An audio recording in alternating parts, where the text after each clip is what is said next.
You're right. I can't even hear. I'm too far away. I'm so blind with those. I don't, yeah.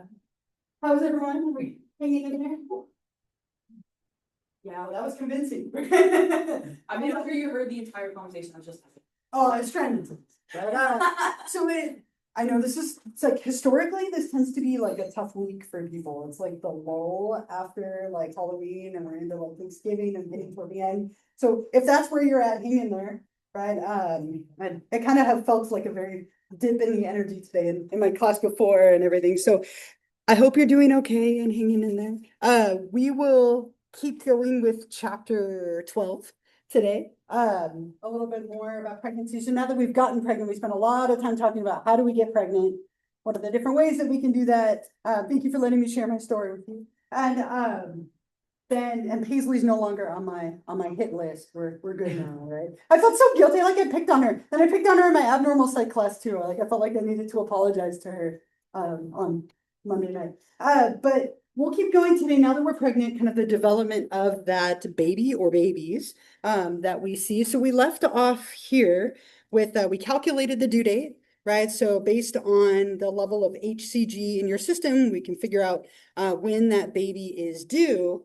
And now we go through the process of what we call prenatal development. So prenatal means before birth. Okay, so there is an incredible amount of development that takes place from the moment of conception, so egg and sperm meeting and going into the uterine wall, to that moment where that baby is born roughly 9 months later, right? You go from being the size of like the point of a tip of a pen, right, to roughly like 6, 7, 9 pounds, somewhere in there. I spend too much time with preteens right now. When you're born 9 months later. Okay, so I have some pictures here, but we start out as a zygote.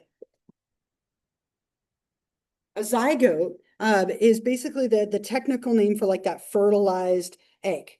Okay, so it's a fertilized egg.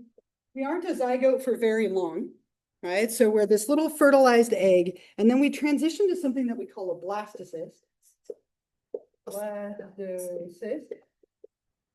A blastocyst has implanted into the uterine wall. Okay, so it's that part that has implanted.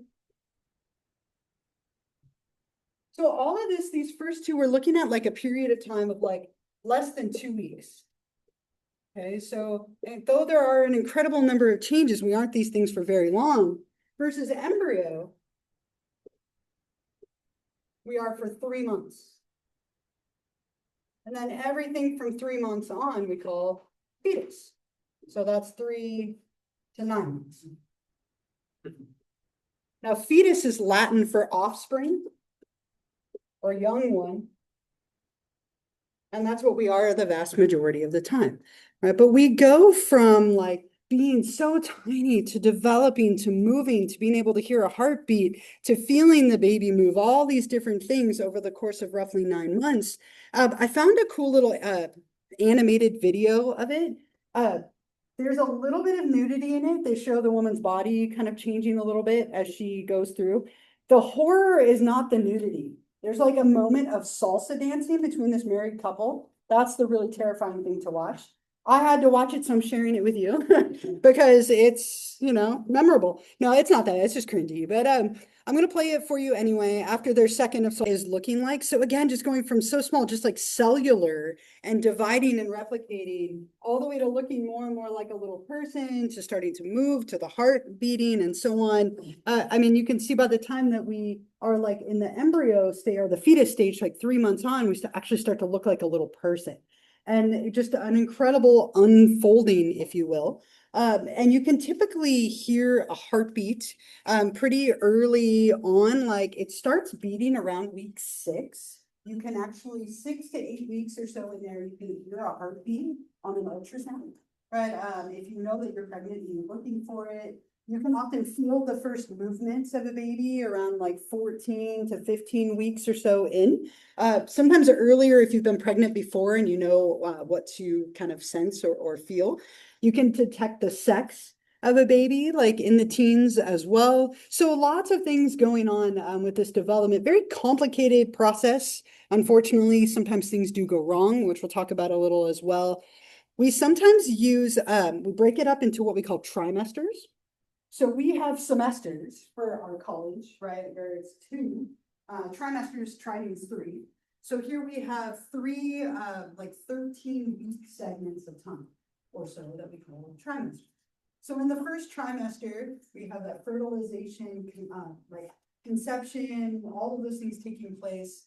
By the end of it, you can hear a heartbeat. Baby's about 3 inches long by the end of the first trimester.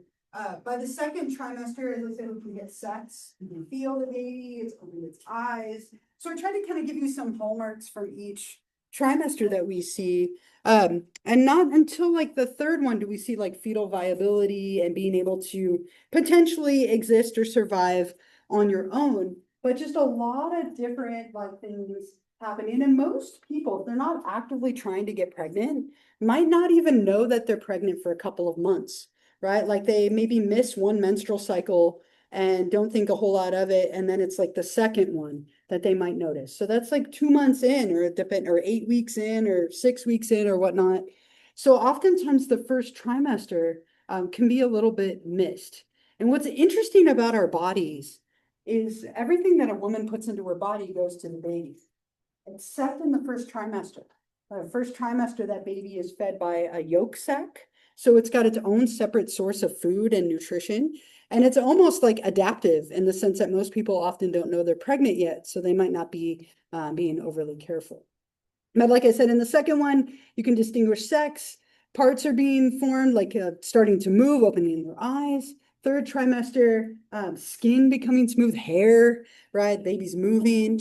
Bless you. So lots and lots of changes unfolding. And we sometimes, what's really interesting, if you've ever looked at like, there's a million baby apps, like a bunch of like apps for people when they're pregnant that you can use, and books, of course. But a lot of the apps will give you like a week by week play of what's going on with that baby or babies. And they make the comparison of foods, which I always think is kind of funny, right? Of course, because I love food so much, right? Where's the cupcake comparison in? I went to the store and I bought a cupcake. I thought of all of you, we were talking about cake, but they had all these cakes because the Dodgers won the World Series. And they had one and it was like this. I was like, that's a cupcake. I went home and I was like, I bought a cupcake. My partner was like, that's a cake. That's like for multiple people. I'm like, no, it's a big cupcake. We had a big debate about it. So I guess cupcake size could be debatable, right? I ate the whole cupcake. Right. It was a 1-person cupcake. Right. But when you're 4 weeks, you're the size of a poppy seed, right? And then you can see like an orange seed and then a raspberry and an orange, a banana. A lot of people will take pictures with the fruits and foods like as they progress through. By the time you're about to be born, we're looking at like cantaloupes and watermelons, right? Like, so a huge size change from that little tiny seed when you're like 4 weeks old to roughly like a watermelon or a cantaloupe or even like a pumpkin by the time that you're getting ready to be born. Any thoughts or questions or anything here before we keep going? And again, a lot of like wonderful free apps that will tell you each week what size you are, what to expect, what's going on, and all that kind of stuff. So every woman has a very different response to pregnancy. Pregnancies can even be different from pregnancy to pregnancy in the same person. Okay, so if any of you have known someone who's been pregnant or been pregnant yourself, right, it oftentimes depends on the pregnancy. Sometimes people have a very easy pregnancy with minimal effects. Other times it can be really challenging, and there's a lot of physical things like morning sickness and so on, and feeling nauseous. But what we see is that a lot of women will experience physical symptoms during pregnancy, okay, especially that second trimester. The first trimester, you're often like barely aware that you're pregnant, but in the second one, when all the hormones are coursing, that baby's getting bigger, morning sickness is really common. It's kind of a misnomer because it can happen at any time of day, but it's most frequent in the morning, hence the name. But people oftentimes feel nauseous and will throw up because of the increase in all of the hormones. Now, sometimes this happens for weeks. Sometimes people have it all the way through. It really depends on the individual. Sometimes, I mean, there are cases where people's like hair and toenails fall off from the baby's taking all the calcium out of their body. And then there are cases where people have nothing whatsoever. But things like having your hips hurt and your back hurt and feeling morning sickness are really, really common as your body's changing and there's a lot of hormonal influences. Sometimes partners even experience like sympathetic reactions. There's a very interesting syndrome called Couvade syndrome. Couvade is French for to hatch. What this means is the partner experiencing things like morning sickness along with their person who's pregnant. So maybe you feel nauseous because they're nauseous, or your back hurts because their back hurts.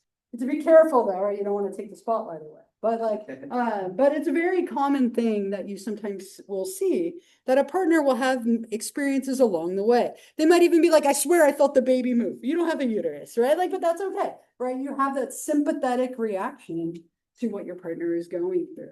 And you can typically have like sex, intercourse, or any kind of intimacy during pregnancy. You just have to be careful when you get closer and like to delivery time, right?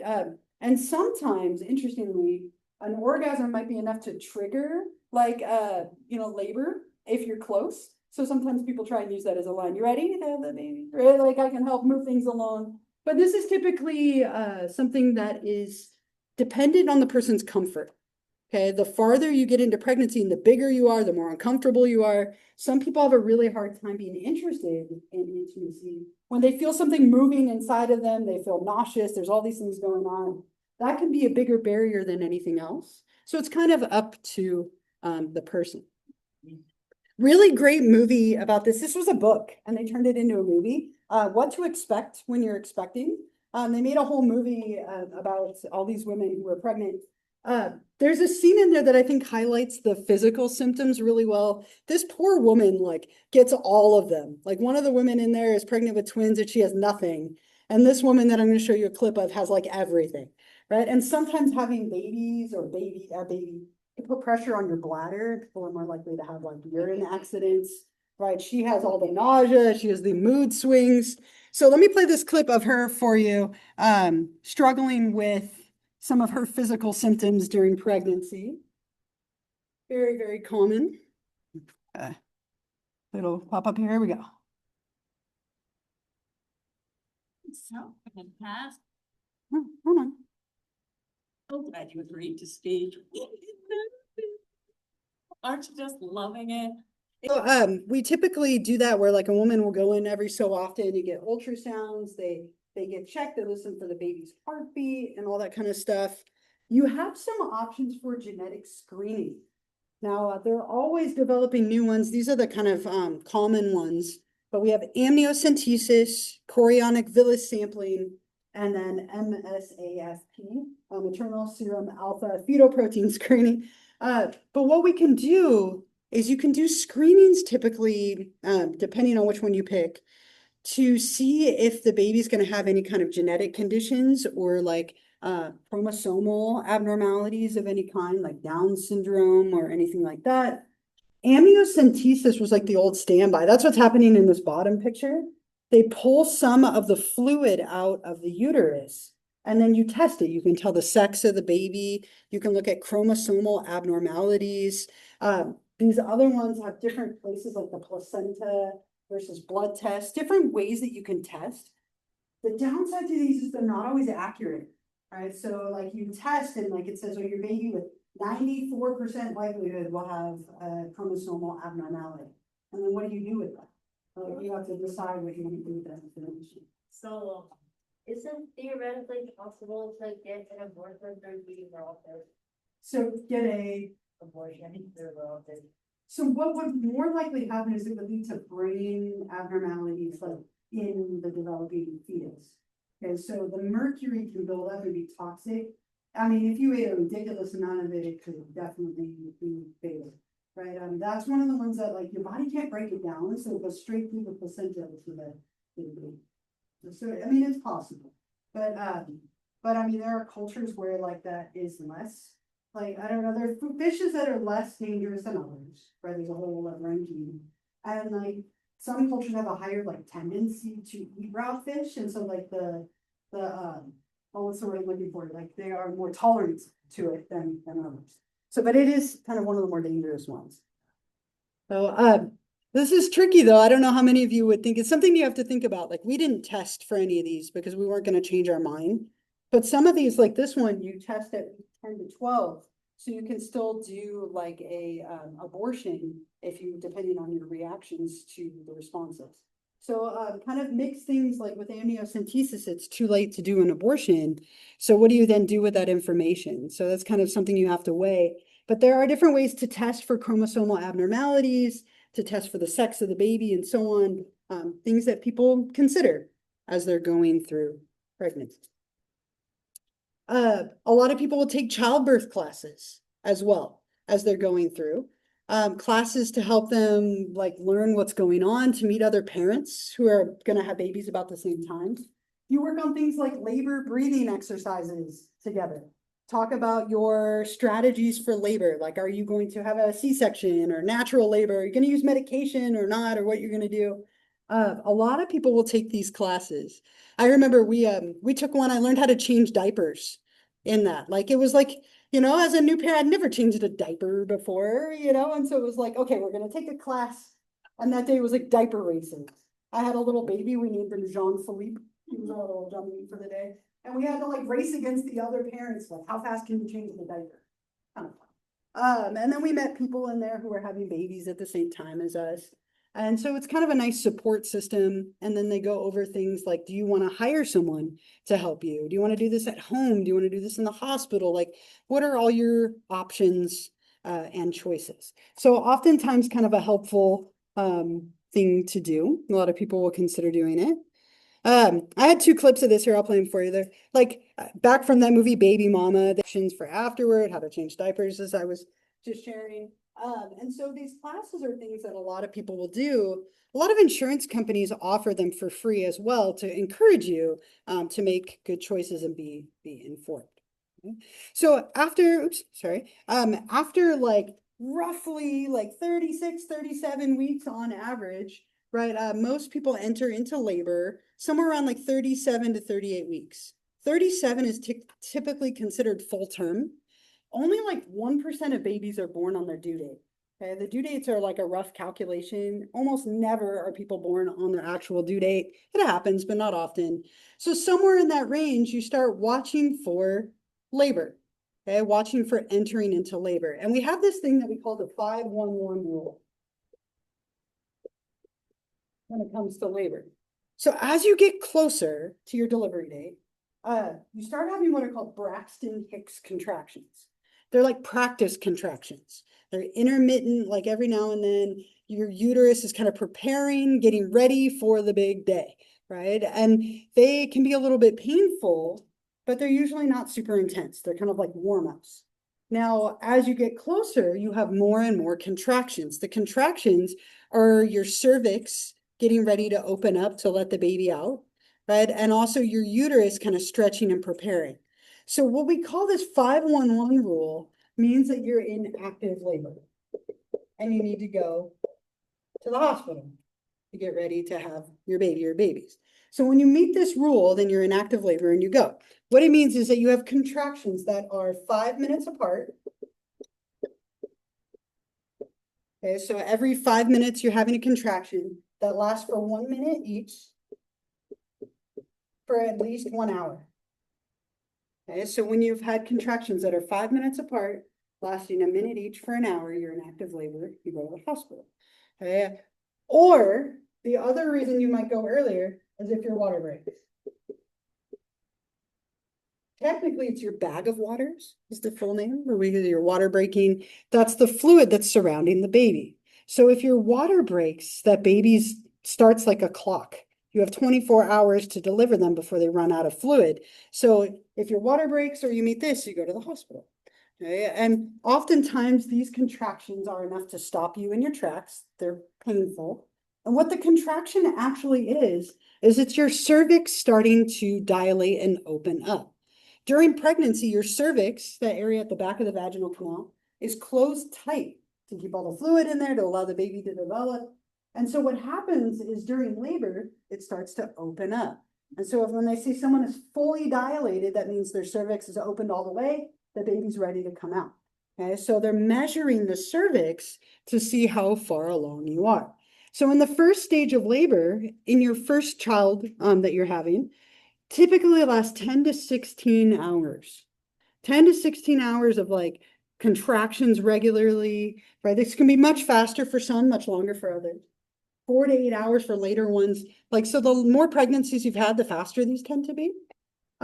Your cervix is dilating, it's opening up, it's stretching. So as a point of reference for you, okay, in case you're like centimeters, I don't know what I got with centimeters here. 1 centimeter dilated is the size of a Cheerio. 2 centimeters, a lifesaver. They're food references, of course. 3, a banana. 4, a Nilla wafer. 5 would be an Oreo. 6 centimeters dilated, a tomato. An English muffin for 8, and a full-blown bagel for 10.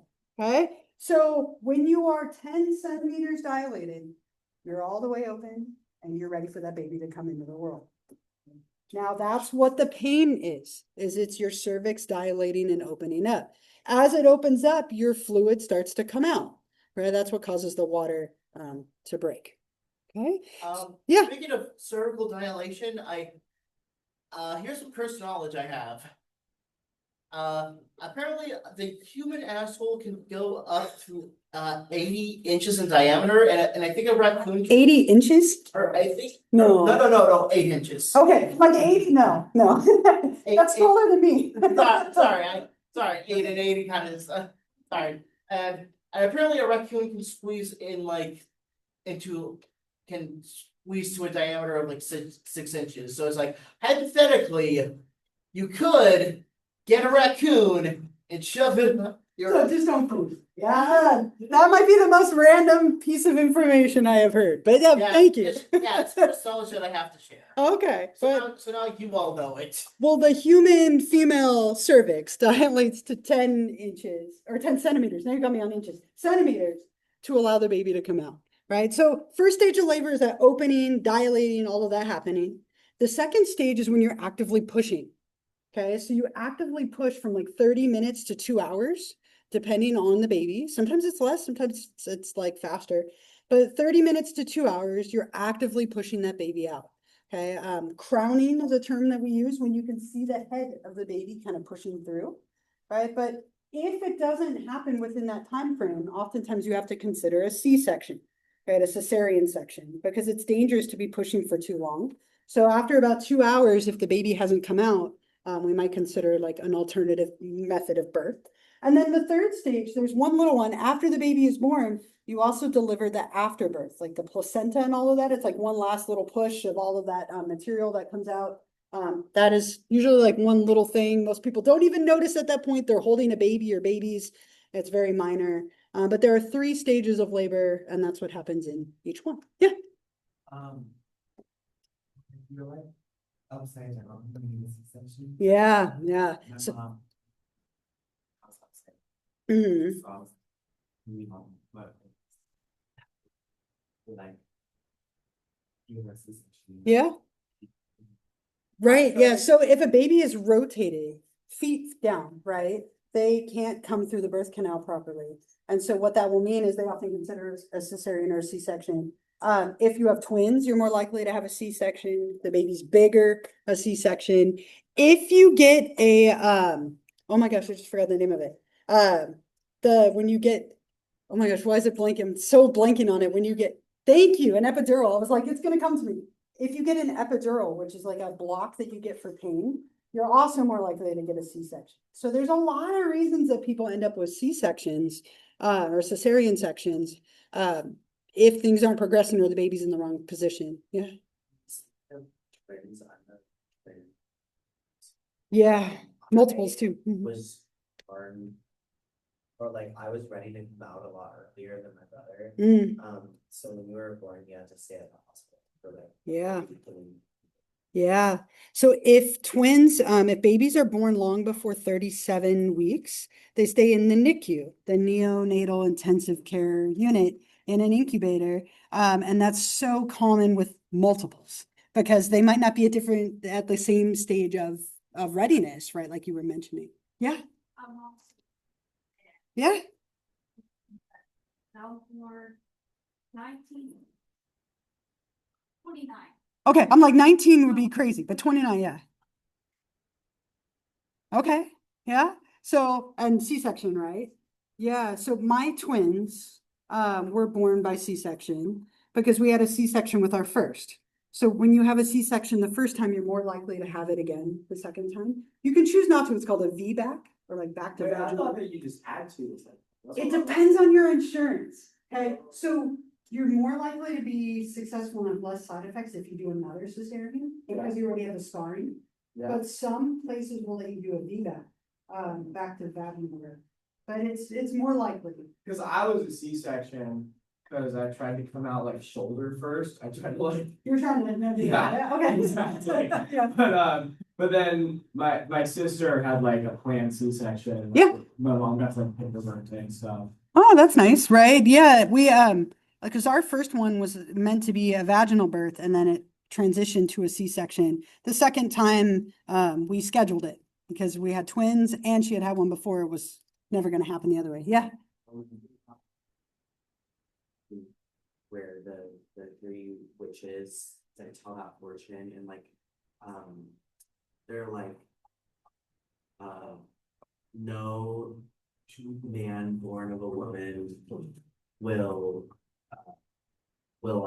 like defeat Macbeth or whatever once he Okay. comes to the throne, but then forgot his name, but the guy defeats him and he's like a loophole because he's a cesarean section, so it's like he wasn't born to a woman. I mean by the three witches. I think Oh, Macbeth the prophecy. wording in Shakespeare is who was from his mother's womb untimely ripped. Oh, Which I okay. guess is what it means. Very yeah, right. Untimely ripped. Yeah. Sounds horrible. I'll go back there and then up here. Yeah. Did you have it? Oh, I was gonna say my mom had. Yeah. Yeah. She was on the same time table, so she thinks for us to have. Oh, that's fun, right? Yeah, it's fun when you can time it. Yeah. Is there a limit to C-section? No, not necessarily, right? I mean, typically if you've had one, they just go through the same scar. And that spot, it is a big scar. Okay, so C-sections, they go in and you can see the picture up there and literally cut through all those layers and then pull the baby out. Okay, and so that it is a surgery. It happens in an operating room. You know, I was in there with my little scrubs on, next to like my partner who had it. The first time it was just one, and then the second time there's a team for the mom and there's a team for the babies or baby, right? And so the second time we had a lot of people because we had two babies coming and her. It was a million people in this tiny little operating room. But they go through and then they sew you back up. You have to stay in the hospital a little bit longer. But it's very common with multiples. It's very common when like baby's in the wrong position as well. My twins, one of them was 5 pounds, like she's 4 pounds, like 9 ounces. Paisley, back to Paisley, everything Paisley this week. And then my other was like 7 pounds, 2 ounces, right? My sisters or my partner's sister, her babies were 13 pounds.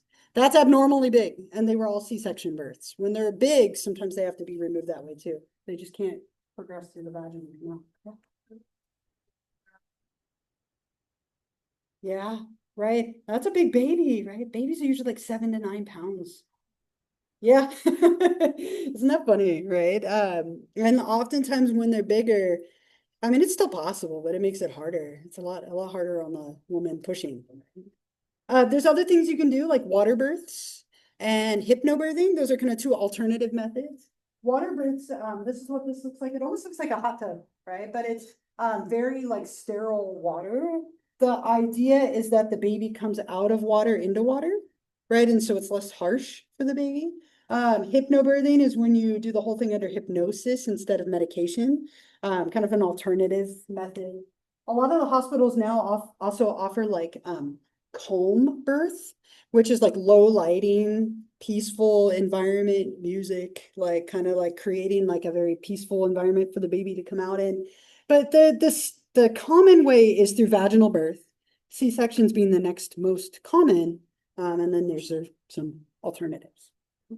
I have a whole video that I want to show you of like the birth, but I actually have to stop early because I have a meeting that I have to go to. So I think what I'll do is I'll stop here because I won't have enough time for the clip and I would hate to play half of it and not the other half.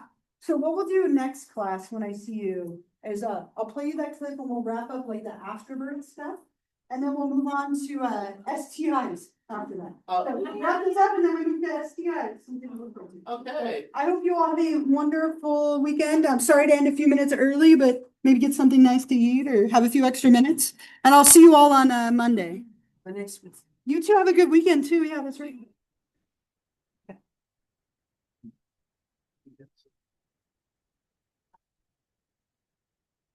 What is?